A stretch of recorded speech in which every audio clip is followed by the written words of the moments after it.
POV, cara lipat tuala dan cara menyusunnya. Pertama, hamparkan tuala dan lipat kepada dua bahagian secara melintang. Kedua, kemaskan lipatan.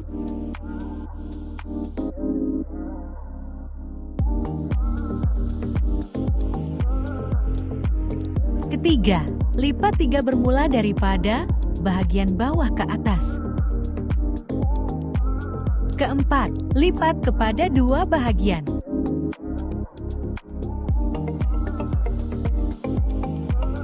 Kelima, kemaskan lipatan keseluruhan. Keenam, pastikan lipatan sisi dan hadapan kelihatan seperti di atas. Ketujuh, susun dirap mengikut jenis dan warna.